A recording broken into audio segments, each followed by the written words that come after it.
Let's make a start by creating a new Symfony project. I'll turn that into a Git repository.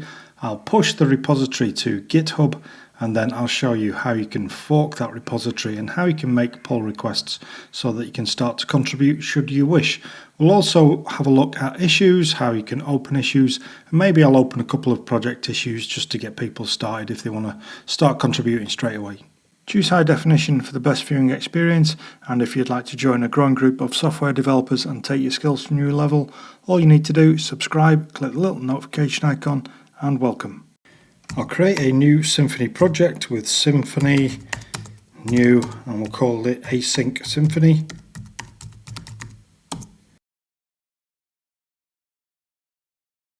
Okay, so Composer's gone away and created my Symfony project there. Let's cd into that. And as you can see, by default, Symfony already, when you use the Symfony binary to create your new project, it already initializes a Git repo. So that's one step which I don't actually need to do. Here I am now in that project. As you can see in the bottom corner here, I've enabled a plugin called Symfony Support. I'm using PHP Storm. If you're using PHP Storm, I highly recommend enabling that plugin because it'll give you some auto completion and stuff like that. Just going to have a look at my git ignore. As you can see there, it's pretty sparse. Just going to go to a page called git ignore.io and get some extra detail to put in this file. So this is git ignore. I'll put the address at the top of the screen for you. And so the things I'm looking for is Symfony, so I'll choose that, and then also PHP Storm, because PHP Storm generates a load of files and they end up getting into your repo. So by doing this, it means I can avoid that happening. So I'll hit create, and then you'll see this. All you need to do is copy that, go back to your git ignore file, and just paste it in there. And you will see some duplicates, or maybe just one, and that is the vendor folder. One other thing I'm going to add here is .idea, like that. And so if I now go and run git status, you'll see that the only thing that's changed is the git ignore file. So git add all, and then git commit. I'll just say update git ignore file. Okay, so I'm going to try and use the full commands on this. I normally use a bunch of aliases and people sometimes wonder what I'm doing, so I'll use the full git commands and then it'll probably be a bit easier for you to follow. Okay, over to my GitHub page, and here I'm going to create a new repository. So I'll go to my repositories, click new, and we'll just call this Async Symfony. And for the description, we'll just say repository to accompany the YouTube series.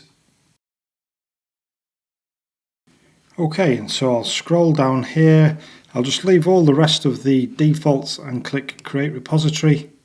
And so now I'll have these options. So we have this quick setup thing here. I'm just going to ignore that. And then it says, oh, create a new repository from the command line. I don't want to do that because I already have a repository. And so the option I want is this, or push an existing repository from the command line.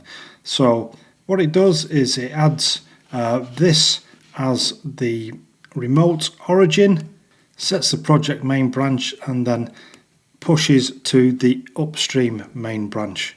So let's go and copy that, and we'll paste those in there, hit go. And so I've got mine set up to ask for a password which goes with my SSH key. You might have yours set up differently. Okay, so we've run those commands. We've set my main branch here up to track the remote main branch, i.e. the main branch on the repo which I just created in GitHub. Let's go back there now, hit refresh. And so there's my repo, Async Symfony, and all the folders for my Symfony project which I created locally. Okay, so now I'm going to switch browsers because I'm signed in with an alternative GitHub account. So we'll go to that address. And here, what you'll need to do. So first off, some prerequisites. You'll need to have your own GitHub account. And then what you need to do is navigate to the repository, Clarke Async Symfony, and then you need to fork it. So I'll click fork here. Then you can choose if you want to make a different name than myself or a different name than what I've called it. Obviously the owner now for this forked repository, just leave that as yourself. You can give it a different description if you want, but I don't really see the point in that. And then all you need to do is just create fork. Okay, and then you now have your own separate forked version of the project. Let's have a quick look around here. So as you can see, this is a different repo. This is one called, a different GitHub account. This is one called Clarke Technology and not Gary Clarke. The repository name's the same, but an important thing to note here is it says forked from Gary Clarke async Symfony. And so when we come to actually do pull requests, then it'll already know where this repo originated from, and it'll give you the option of sending the pull request to that repo. Once you're in this position, what you need to do then is actually clone it. So come to this button here, and you might have SSH set up, but for this account I'm using a personal access token, so it's HTTPS instead of SSH, which is what I normally use on my other account. I'm going to copy that. I'll go back to my terminal and just move to my sites folder. I'm going to say git clone, paste in that address for the repo. And so this is the repo from your account that you've forked, of course. Hit enter. Okay, and so I've already got a project called Async Symfony in the exact same folder. So what I'm going to do is I'm just going to call this Async Symfony fork, and it should be happy with that. Okay, so that's cloned. Let's cd into that. Async Symfony fork. As you can see, I now have that Git repo set up and I'm on the main branch. What I'll do is I'll go and open that repo instead of this one. Okay, and so one of the first things I'm going to need to do is run composer install to install all the dependencies that are there for the Symfony project. In fact, the first thing we'll do is we'll have a quick look at the composer JSON. So these are basically what got installed when I created the new project using my other account and my other repo, and these will be installed now when I run composer install.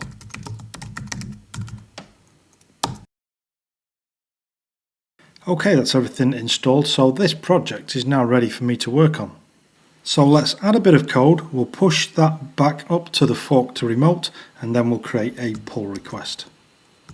So in source src, we have a controller folder here. Let's just go ahead and create an example controller.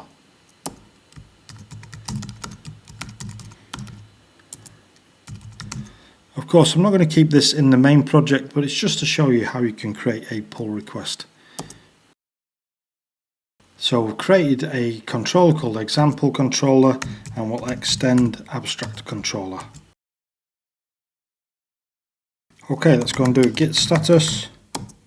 So as you can see, we've created that controller. Git add all, then git commit -m create example controller. Okay, great stuff. So I've created that on the main branch. Normally what I'd do is I branch off and create a working branch to work on and keep things separate that way, but this is okay because it's just for a demo. Now we can push that back. So git push, and so that has been pushed back to the remote origin. Let's go and refresh the page, and as you can see, the latest commit is this one here. Okay, so for some reason that actually got pushed by my other account, but never mind, we'll carry on. Let's go to pull requests. And so here is where you can create a pull request to ask our code to be merged into the original repository. So we click new pull request. And so this is basically what you're asking. So the base repository is Gary Clarke async Symfony, and we're talking about merging, or we're asking to merge into the main branch. There is only one branch at this moment in time, but there'll be more later on. And what we're saying is this is the code that we would like to be pulled into and merged into that branch, and that is Clarke Technology async Symfony. So that is the repository. And again, we're talking about the main branch on that repository. And here you can see what the changes will be should we create that pull request. So we're basically adding this new code to that original repository. So let's go ahead and create this pull request. And so here it's sort of auto-filled out this bit, create example controller. It's just sort of guessed that from the name of the commit. So let's use this as an opportunity to talk about pull requests, how to create them, how to name them, what kind of information to put here, and the types of things which will be decent contributions to the project. So this title box here basically needs to be a quick, brief description of what this changes or what it adds. And so in this scenario, what we've got here would actually be fine. You know, create example controller, that's fairly easy for me to understand. And then here you'd put something a bit more descriptive, why you created it, what problem it solves, or what value does it bring to the project.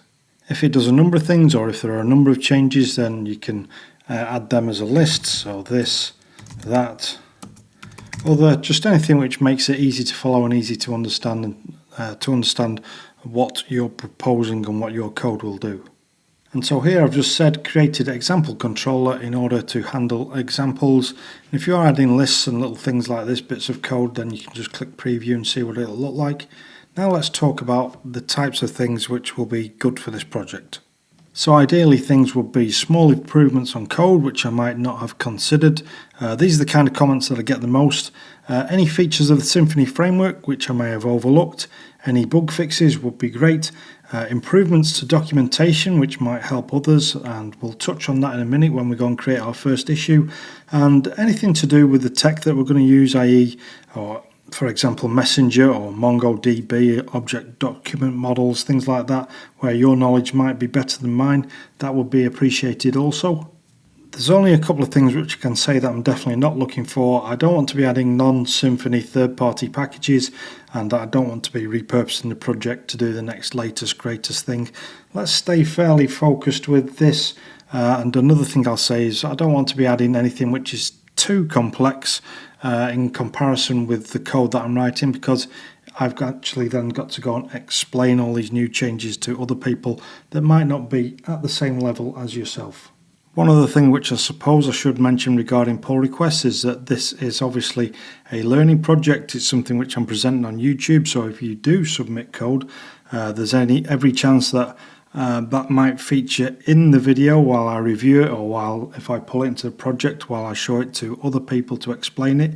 So that's something you'd need to be cool with as well. Okay, so let's go ahead and create this pull request. So I'll hit create pull request.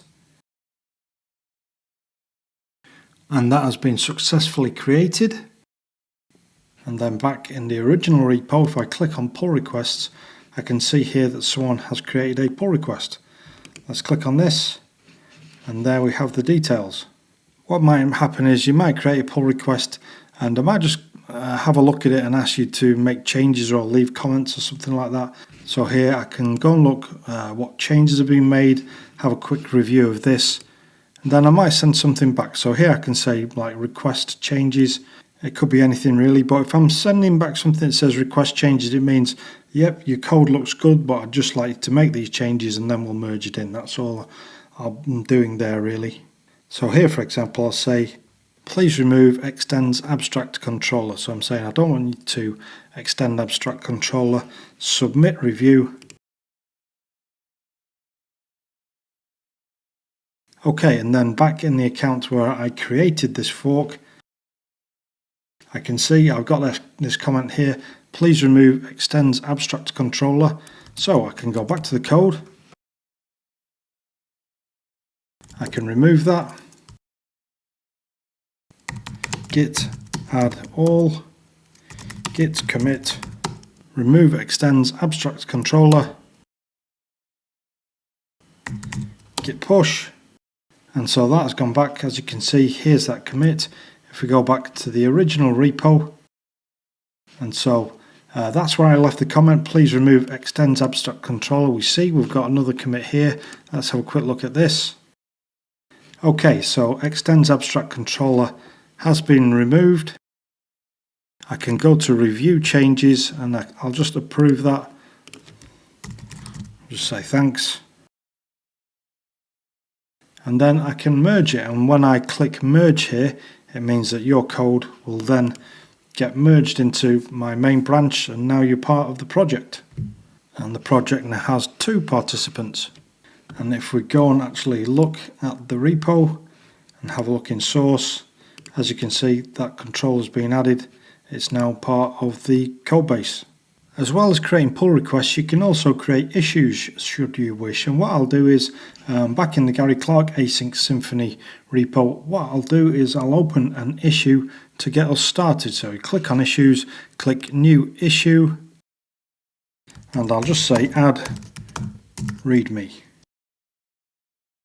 And then add readme to include information on, and we'll say setting up the project, because when we come to adding our asynchronous message queues and things like that, the technical setup might get a little bit complex, so any information on that we can use to help others would be great. And we'll also include some information on there on contributing to the project. So contributing to the project. Then I click submit new issue, and I'll add a label and we'll call it documentation. So I can add labels to the issues. We'll update that. I don't think I actually needed to do that. Okay, great. So we've created our first issue.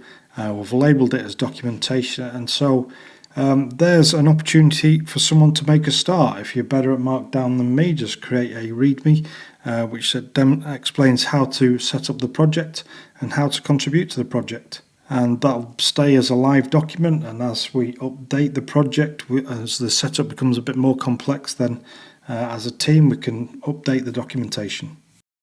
And so in addition to the issues which I've created in the repo, you can also create your own issues. Why would you want to create your own issues? Say for example you want to report a bug to me, or maybe you just want to propose a new feature, then by all means go and create a new issue, give it a title. So let's go ahead and sort of create a bug here, and we'll just say duplicate records created. And I'll just drop some text in here. And so I've said here, when I click buy stocks, duplicate records get created in the database. Submit the new issue. Okay, so Clarke Technology commented now. Back to the original repo, let's click on issues. I've got a new issue which has been created here. Let's have a look at this. So it says when I click buy stocks, duplicate records get created in the database. That sounds like a bug to me, so I'll give that a bug label. And then I'd go and check this out. Probably say that it's not actually a bug, or fix the issue. So then I can say something like fixed, closing this. And so here, like I say, you can notify me of bugs, or you can request changes or new features. Though what I would say is if something's quite small and simple, then instead of raising an issue, why not just create a PR and try and fix it and resolve it yourself. Okay, so I've gone ahead and closed that. And that is how to fork the repository and to create pull requests. So please feel free to start contributing. One thing I will say is that this is a very relaxed, low stakes learning environment where you'll only be encouraged, you'll never be judged. And if you haven't contributed to open source before, then it's a perfect opportunity for you to start making those first contributions and to get feedback from myself and from other developers. So please get involved. Let's move on. If you've enjoyed this video and you'd like YouTube to show you more of my content, all you need to do is subscribe and click the notification icon. And also, if you're interested in my full-length courses, then make sure you check out my site at garyclarke.tech. I'll leave a link on the screen and in the description.